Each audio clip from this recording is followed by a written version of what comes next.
It's been called the time when Los Angeles burned. In 1992, thousands of people in the city rioted over a 6-day period. Demetrius tells us what sparked the outrage.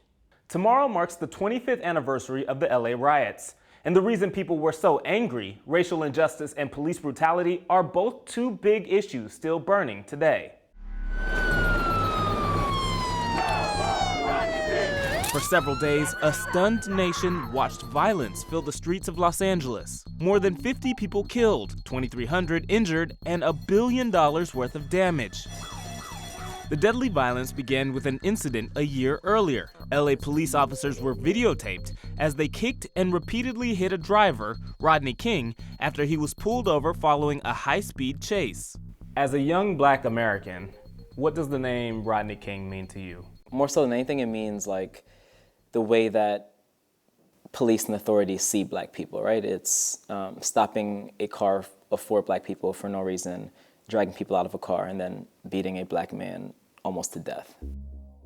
On April 29, 1992, a jury found the 4 officers, 3 white and 1 Hispanic, not guilty. Not guilty of the crime of assault. Within an hour of the verdict, South Central Los Angeles exploded. Thousands of furious LA residents, mostly Black, took to the streets. They broke into businesses and set buildings and shopping centers on fire. Well, I was working that day, and the city was glowing from the fires. As I'm seeing my city burn, I feel very responsible because of, what all the angst is about the Los Angeles Police Department. And at the worst of the rioting, Rodney King made this plea.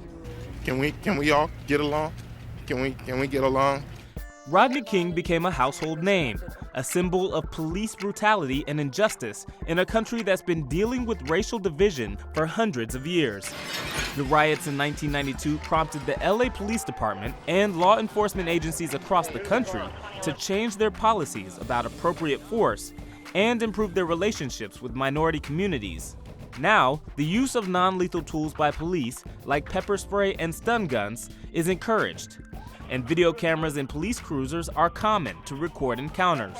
We're majority minority right now. We're almost 50% Hispanic, 20% women. In the 92 riots, we were majority male white. And the LAPD says its approach has changed. What I tell everybody is I want 2 things from you. Make the city safer and build public trust. You do those 2 things, everything else will take care of itself. There's no other outcomes that I want besides those 2.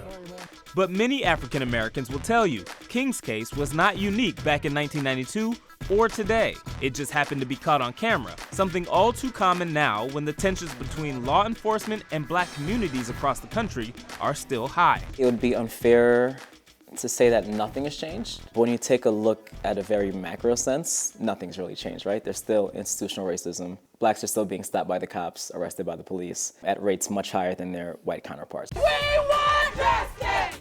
Images from the last few years seem eerily familiar to Los Angeles in 1992.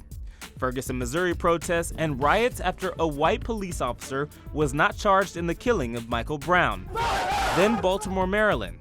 Case after case of unarmed African Americans being killed or injured by police, caught on tape. Hands up, don't shoot, hands up! And now an entire movement dedicated to getting people to pay attention to police violence against African Americans. A reminder, Black Lives Matter. With the whole Black Lives Matter movement, the goal of that movement is to say, hey, let's take a look at this issue, let's try to solve this issue. But in reality, do you think that we can solve that issue? Is that something, police brutality, is that something that we'll ever be able to stop?